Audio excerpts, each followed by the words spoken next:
What's up, guys? Welcome to the Rieger Sports Podcast. I'm your host, Ian Rieger, here to talk some more NBA news, latest stuff going on, and a look forward to the weekend ahead. We're going to hit some of the Celtics' 9-game winning streak, including a 48-point win over Philly last night. Rumors that Zion Williamson may need additional surgery after still not having played his first game of this season. Giannis getting his 50-point game against the Pacers. The Lakers front office unwillingness to move future draft capital for help this season. Jarrett Allen being named an all-star, plus some games to watch over the upcoming weekend and a little bit more. To get things started, let's talk about Boston's 9-game winning streak, including last night's 48-point win over Philadelphia. They are right now 6th in the East, 3.5 games behind that first spot, the Miami Heat. Over this stretch, Jason Tatum, 25 points, 9 rebounds, 5 assists, 2 38-point games. Meanwhile, his co-star Jaylen Brown, 22 points, 6 rebounds, 4 assists a game. So the rumors or the rumblings that these two guys couldn't really play well together and that it was time to move on, again, were premature after this constantly comes up just about every single trade deadline, it seems, with these guys. Another little spark for them has been Derek White, who they acquired from the Spurs at the trade deadline. His first three games with the Celtics, he's averaging 13 points, 4 rebounds, and 3 assists, being a key, if not the key guy, coming off of their bench. Unfortunately, Marcus Smart went down last night with an ankle injury, and it looks like he may be out for a little bit. But their defense has been incredible, and they look great, obviously coming in that win over Philadelphia last night, in which they were up easily 45 points by the end of the third quarter. Tatum was just lights out for that entire game. The Sixers really had no answer to them. And how ironic is it that James Harden is sitting on the sideline watching them just get obliterated by Boston after his whole thing being he wanted to be moved to a team that was in winning situation, a win now mode, as if that wasn't really going on in Brooklyn just because they were on a 10-game losing streak. It's just really funny. Plus, they had him ring the Liberty Bell right before the game. Very symbolic having him come out and do that. He was in his press conference introductions to the 76ers. He was talking a lot about how Philly was the place he wanted to go from Houston, and that this whole time he's kind of been angling himself to go there. It's obvious that he was never happy in Brooklyn, as much as the rumors started coming more and more. Maybe he tried to fit in, try to see if he liked what was going on. Obviously he didn't. And now he is on the Philadelphia 76ers. And Ben Simmons had his press conference introduction along with Seth Curry and Andre Drummond as well. And, he spoke about his mental health, and that's very brave of him, and I'm glad he did. I think people, just a quick tangent on Ben Simmons, I think people need to be aware that this is like a real thing going on. It's not just some excuse he made just because he's getting paid millions of dollars to play basketball. It doesn't mean that it's not real what he's going through. I did, privately to some people tell them I was so unhappy with how the 76ers handled it. At first, then I kind of got annoyed with how Ben Simmons' camp, not him himself, but his camp and his agency, Clutch Sports, being, very frustrating. Just as a fan to kind of like see how that was being taken care of throughout the months of him not playing. And the way they brought up the mental health thing initially in Philadelphia, Ben Simmons' camp saying that he would return to, be with the Sixers, but he needed to go to mental health counseling after some talks with Doc Rivers and Daryl Morey after like a long period of just a standoff, no contact between the two parties. And a lot of people, to a lot of people, it seemed that was, kind of a way to still get paid, because if the reason he wasn't playing was a mental health reason, then that is a way that he could have still got some of the money that he was owed. I don't think he ultimately did get that money. And that's to be seen whether or not, that will come under further deliberation later on down the road. But but to get back to my point, I just needed to be said that, if you're a guy who's struggling, he's a young man struggling with a mental health crisis initially. If he was uncomfortable in Philadelphia, if he wasn't, in a place where he was comfortable, if he was uncomfortable being there, if he wasn't able to be in a safe space, if he wasn't able to, let his guard down in that city playing for that team, and then to go into that Atlanta series and just kind of completely, implode on himself and play the way he did. And then for, his coach to and his co-star, who also didn't play all that great and also didn't come up clutch against Atlanta. And it was the whole team. Obviously, Ben Simmons being a huge part of that. Those two guys coming out into the press conference after the game, after that Game 7 loss to Atlanta in the playoffs, and saying, this guy, they're taking shots at him. They were taking shots at him. Your coach is supposed to be a guy who's there for you, a guy who's pushing you, a guy who's supporting you. I don't get what Doc Rivers was thinking when he said those things about Ben Simmons. They may have been true. Maybe Ben Simmons can't be a starting point guard on a contending team for a championship team. Maybe he can't. That was what Doc Rivers said in that press conference after Game 7. A reporter asked him, in your opinion, is Ben Simmons capable of being a starting point guard on a championship team? And Doc Rivers said, no, not right now. I mean, how do you say that out loud publicly? These guys get paid millions of dollars. That doesn't mean they're inhuman. They don't feel the things that humans feel. And I get why Ben Simmons wouldn't want to play for that guy anymore.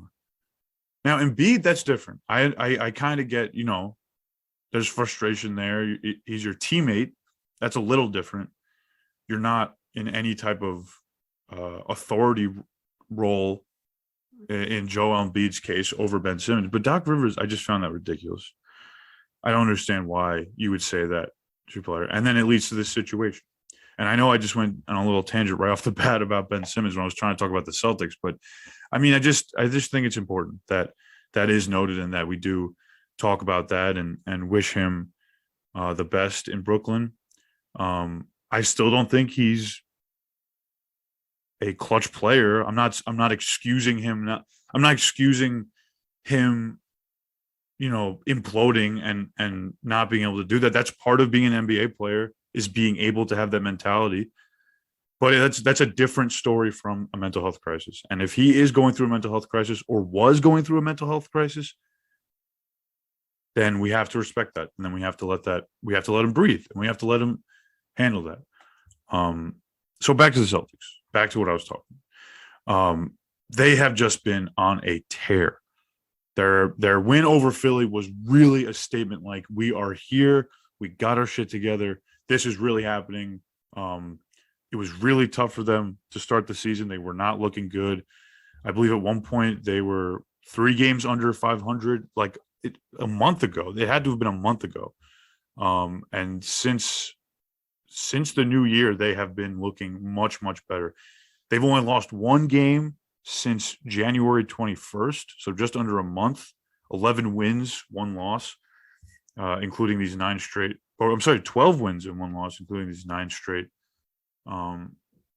wins in a row, which included some very, very big wins over Brooklyn. There was the big blowout against Orlando, and then some tighter games that kind of showed that they had the grit of a legit playoff team, including their win against Denver, which was only, I think, 6 points. And then they had that game against Charlotte in the beginning of February that was only like a 6-point win too. So, they're blowing out the teams they should blow out, including Brooklyn, because Brooklyn has been terrible. And Philly, apparently, they're blowing out. And then they're nabbing those close wins that could easily turn into losses when they have to. And Denver and Charlotte are not easy opponents to beat. That should also be said. So it's as of right now, they're looking like a legit playoff team. I would expect them to continue to win at this rate. Probably finish, third or fourth in the East. Right now, I think they're sixth. Let me just double check that. Yes, they're sixth in the East. They're 3.5 games behind Miami at first. So, I mean, that is pretty impressive right off the bat, that alone, that they've turned this kind of being on the outside looking in to being right in the mix. The East is so tight right now. I mean, the difference between first and sixth being 3.5 games is insane. And those teams that are in that cluster, Miami, Milwaukee, Philadelphia, Cleveland, Chicago, those teams, besides Chicago, and we'll talk about that in a second, these teams are going to continue to win. Philadelphia got better. Miami's been strong. Milwaukee's going to continue to improve as the injury stuff that plagued them early on starts to fall through. Giannis just dropped 50 points last night against Indiana. So Boston's in that pack right now, and I think they belong there now. Earlier in the season, if you had asked me where I thought they would end up, I would have said the play-in tournament. And the month of February has just been insane for them. Tatum has been great. Jaylen Brown has been great. Marcus Smart, although he did go down with that injury, he has been looking really good for them. I love Derek White on this team. Didn't even really make I didn't really even take note of the Derek White trade to Boston before these 3 games that he played with them, and has been looking fantastic. So really cool stuff coming from Boston for the month of February. And I think they've got one more game before the All-Star break as we head into that now. Yes, they play tonight against Detroit. So hopefully for them, 10 straight wins heading to the All-Star break to carry that momentum through. Not the most ideal time for the All-Star break to happen if you're going to be turning your season around, but really great look for Boston as of late. Now, I did mention Giannis getting 50 points against the Pacers. In addition to that, he had 14 rebounds and 4 assists and is now leading the NBA in scoring per game at 29.4 points. They look really good, the Bucks, when Giannis is playing. 31-17 with him in, 5-6 with him out. It's still my pick to win the East is Milwaukee. I think Giannis is the best player in the East right now, including Joel Embiid. Not to say that Joel Embiid is not my MVP pick. He is, but Giannis right now is and has been just like the best player in the East. And that's not who the MVP award goes to, but it is the truth. He is the most dominant force. He changes his team from a mediocre team to an elite contending team. And it's really just going to come down to who they match up with in the playoffs and how they're able to, deal with the shakeups that have been going on in the Eastern Conference. Their opponents last night, Indiana, who have been, kind of blowing it up. Buddy Hield, 36 points, 70% shooting. Cool game for him. Don't know what is in store for Indiana with Buddy Hield. I'm assuming they're going to flip him for something in the offseason. Maybe get some picks, maybe trade him to a contending team or something like that. But the real story for Indiana is Tyrese Halliburton. 17 points and 8 assists against Milwaukee. And it was a good game too. It was pretty close down the stretch. So it wasn't 50 points and a blowout win. Giannis really they needed those 50 points to kind of get over Indiana. Tyrese Halliburton, like I said, 17 points, 8 assists last night, averaging 21 and 10 in his last 3 games with Indiana. So more and more looking like Sacramento made a boneheaded decision trading him away for Domas Sabonis. I still don't see it. Still don't get it. I guess, good for Indiana. That's what we can say for now. Good for Indiana. I just traded Finland's military to Kenya for 50 lions. All right, and some negative news coming out of New Orleans. Christian Clark of the New Orleans Times suggesting additional surgery may be necessary for Zion Williamson. To quote him, "It is possible he will need a second surgery on his right foot," sources said, but nothing has been decided. He did have an injection to help the healing process back in December after he was supposed to return to practice, and some soreness had, prevented that from happening. It seems that he's, according to other reports, including some from Christian Clark, he's happy with the move to get CJ McCollum. He thinks it's a positive move. He's involved with the team. He's still, trying to get into shape, trying to get back into playing shape, and this would just be a huge blow to both his career and the New Orleans Pelicans plans for the immediate future if he does need another surgery, because that's a big dude, and that is a long rehab process for him. I just saw it on Reddit today that if Zion is done for the year, he would have played only 3 more games than Greg Oden did through his first 3 seasons, this being Zion's 3rd season. That was posted by P. Zinger 6, obviously a Porzingis fan and not my friend. A little unfair because Zion did start his career the season before the pandemic kind of shortened any opportunity he would have to be playing additional games. So you have to take that into consideration. Also, look at other guys. Blake Griffin missed his first whole season. Joel Embiid only played 30 games in his first 3 seasons. Look at him now. Look at Joel Embiid now. Also, Ben Simmons didn't play his first whole season. And, look at these guys now. So I don't think it's necessarily fair to compare him to Greg Oden, but it is pretty alarming that this guy's 300 pounds and he's still rehabbing this foot surgery. He needs to lose weight so his body can handle taking the pounding from jumping the way he does and running up and down the court, because that guy is athletic. He can get up, and that is going to take a toll on his legs, his feet, if he weighs 300 pounds. Because I'm not questioning if he can jump at 300 pounds. I'm sure he can. I'm sure he could get up there still, weighing 300 pounds. But he's not going to have a long career if he weighs that much. And he's not going to have a long career if he doesn't get this taken care of. And again, it's not necessarily true for all players who deal with injuries early on in their careers like this. But there are a lot of examples of big guys who have these early foot injuries. And, if he doesn't get into shape, he could end up being one of these great, what ifs. What if Greg Oden didn't get hurt? What if Greg Oden didn't have all those horrible leg problems that he had to deal with? And what if Bill Walton never broke his foot playing with Portland? How many championships would he have won with Portland? And I don't want that to happen for Zion. I don't think anyone wishes that upon Zion, but it is a huge concern. It's concerning for me because I want him on the Knicks. and if he's going to be out, I'm hoping he's milking this just to get out of New Orleans. But all reports are saying that he is actually happy, and he likes the move for CJ McCollum, and what that means for him moving forward. He's only listed at 284, but that this is the last time he was weighed. He definitely weighs way more than that. He definitely is 295 at least. So yeah, wishing the best to Zion Williamson and hoping that we get to see him play very soon, because as an NBA fan, nothing would make me happier than seeing that generational talent come through. And also, just a quick note on this Christian Clark article, which is great for the New Orleans Times.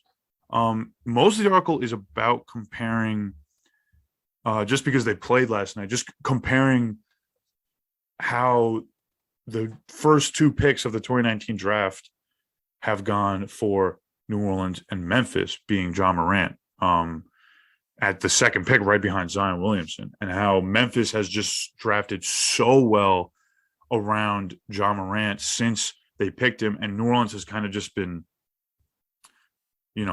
sitting in the gutter this whole time.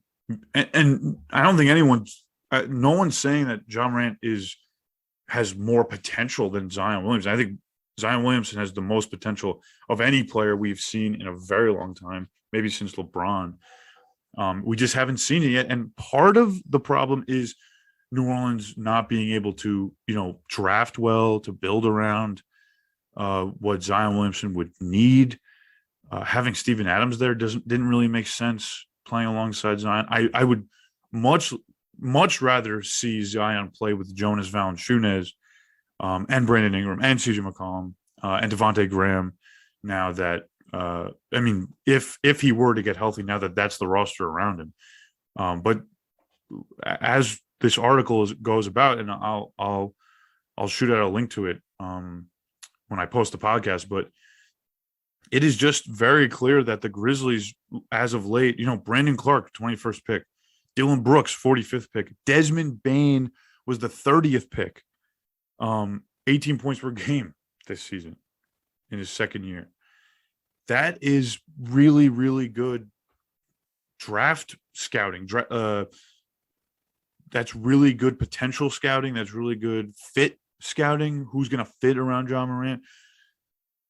This is the Pelicans draft record since they drafted Zion. Jackson Hayes,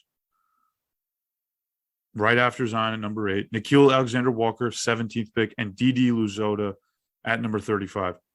Jackson Hayes is the only one still left, and the other two just got shipped for CJ McCollum. So great for turning them into CJ McCollum, but not really much else for that. It also wasn't the entirety of the trade. They had to get rid of Josh Hart and a pick or two in the second round. They drafted Kira Lewis, who I like. I like Kira Lewis a lot, but he tore his ACL.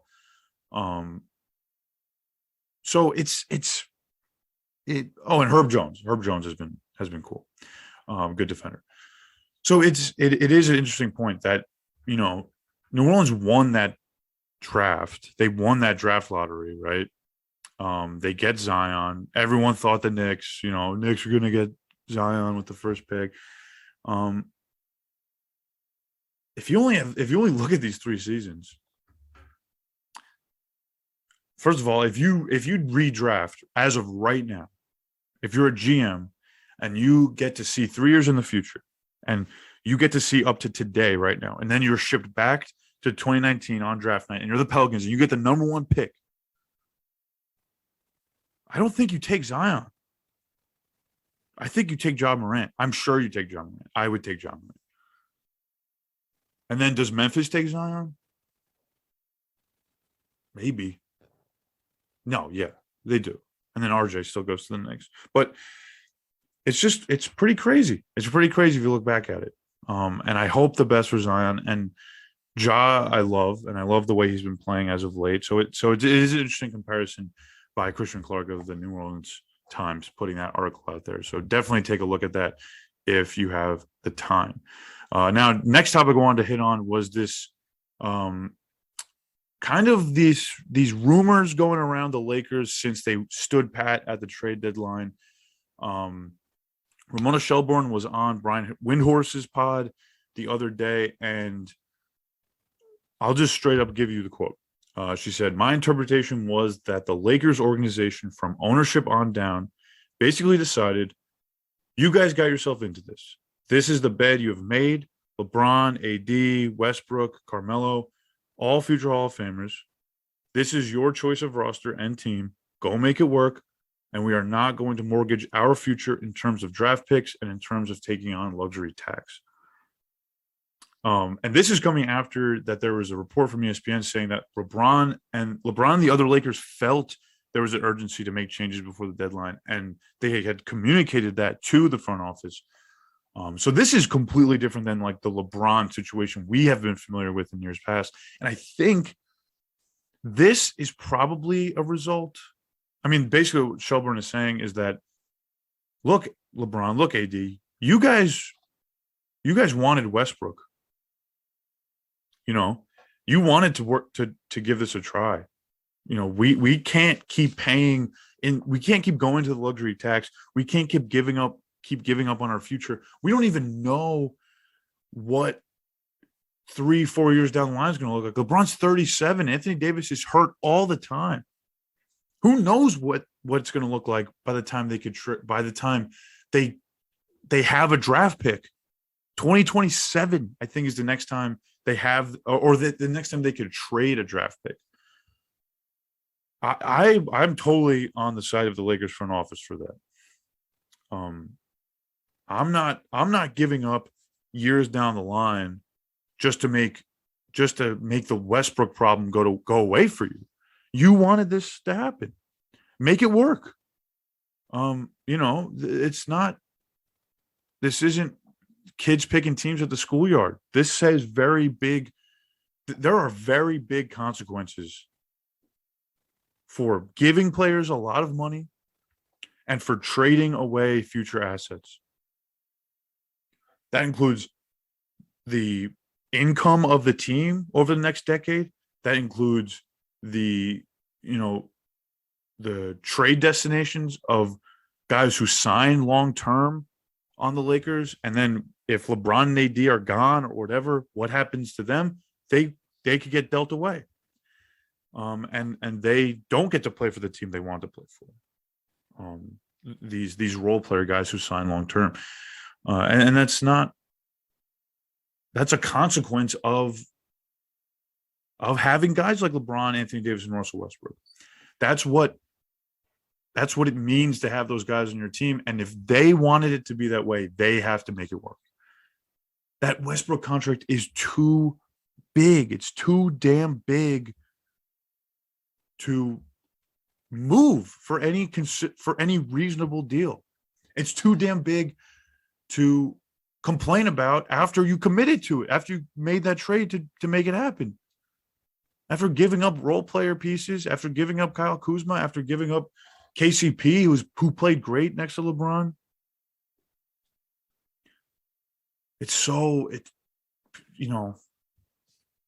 GMs have just been bowing down to LeBron for what, 8 years, 9, 10 years now since Miami. Definitely in Cleveland, it was happening. I'm just so glad to see a team just say no. Because as good as he probably would be as a GM, he's still a player. He's still thinking he's still in his own head about his legacy, about what he has to do. So make it work, LeBron. Make it work. Okay. Just real quick, Jarrett Allen was named an all-star to replace James Harden. He has helped lead Cleveland to 4th in the East alongside teammate, fellow first-time all-star Darius Garland. Allen has been averaging 16 points, 11 rebounds, and 2 assists in 50 games this year. So shout out to him. Much deserved. I think everyone can agree. He was on my list he was on my initial all-star ballot of one of the reserves that I thought definitely deserved to be in that conversation. And I'm surprised it took this long to get him in. I would have had him in over LaMelo, but I get that probably you needed another Charlotte. You needed one Charlotte guy in there, whether it was LaMelo or Miles Bridges. So I do get that, but I'm glad he's in. All right, I'm going to take a quick break, and then when I come back, I'm going to give you guys my games to watch for over the next few days.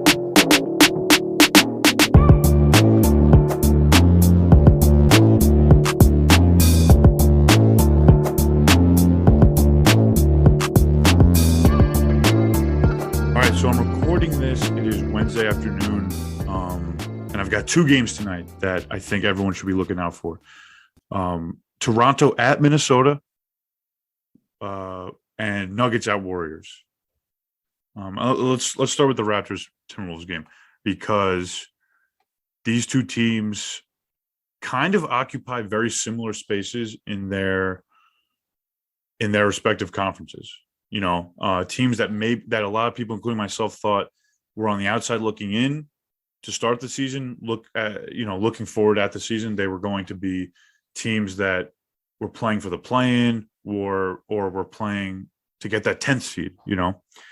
And as of now, they're both the 7th seeds in their conferences, which is pretty impressive considering the Timberwolves have won 7 straight home games, including the overtime win against Charlotte last night, in which Karl-Anthony Towns, 39 points, big game from him to seal that win and get that win over Charlotte at home. And the Raptors, after winning 8 straight earlier in the month, they have since lost 2 in a row, including that narrow loss to Jokic that ended with that game-winning block to end the game, and then that weird blowout loss to New Orleans, which really came out of nowhere. I don't get what that was about at all. The whole team just kind of looked weird. So I'm definitely expecting a bounce back from them tonight. Both teams have been red hot, and I love the matchup of Anthony Edwards and Pascal Siakam. I think those two wings are two guys who haven't really been getting their due this season. They've been spectacular. Siakam probably would have been an all-star if it wasn't so crowded this year. They have just looked really good this month. He has looked really good, especially, and Fred VanVleet, of course, has been red hot as well. So that game is for tonight at 8 p.m. in Minnesota. So definitely check that one out. And then we've got the Nuggets traveling to Oakland to play the Warriors. No Draymond still for Golden State, but they have been playing pretty well. Not as hot as they were earlier in the season, earlier in the year, especially in that loss to the Clippers the other night, in which they just let up, I think it was like 27 points combined from Zubac and Isaiah Hardenstein. And now they've got to take on the big guy, Big Honey, Nikola Jokic, the best player in the NBA, in my opinion. At least offensively, the best player in the NBA. He has been scoring at a high rate as of late, and against this Golden State team, I'm very interested to see how they plan for him on the defensive end and how they plan on attacking him. As much crap as Jokic gets for, his defensive lacking, he statistically, analytically has been a huge plus for the Nuggets on the defensive end. Their whole entire defense changes when he's on the floor, in a good way. In a good way, he does hold his own, and he does play very well on the defensive end. He's no Rudy Gobert, but he's on par with that. He's been a very solid defender with that Nuggets system. I think Mike Malone has done a great job making sure to hide his weaknesses, but at the same time, emphasize his strengths on the defensive end, which is getting a body on a guy. He's a big dude. He keeps his feet down. He's got long arms. We know he can move those arms really well, not just with passing the ball, but also with blocking and getting in guys' faces. He's good on his feet. He stays on the ground, which he can't always get up with some guys, but he's very smart on the defensive end, and that's a really good thing to have when you're a team that desperately needs your star player to just be carrying you every single night, like Jokic has been. And Golden State better prepare for that because, they haven't been as hot as of late. And like I said, they've been struggling against interior scorers. If they can maneuver through this Denver defense that includes Jokic being, a very solid guy down in the paint, they can probably go score for score with them. But, on the defensive end themselves, whether they'll be able to contain Jokic or not remains to be seen. So I'm definitely looking forward to that game. All right, guys, that'll do it for tonight. I'm going to be back on the mic as early as Friday to talk about the upcoming All-Star weekend with the dunk contest and stuff going on. I'll definitely have some content out to be recapping what goes on for the All-Star game, the dunk contest, three-point contest. Let's go Obi in that dunk contest, by the way. And I will also be posting a conversation I had on my good friend Nasser Gonzalez's NG Fitness podcast about, being a former student athlete and what that's like, the transition into going from being a student athlete to life after that. And I will also be releasing some other stuff throughout the week going forward as well. So be sure to check it out, give a like, give a subscription, and spread the word because I will be back on here soon. Thanks, guys. I will talk to you later.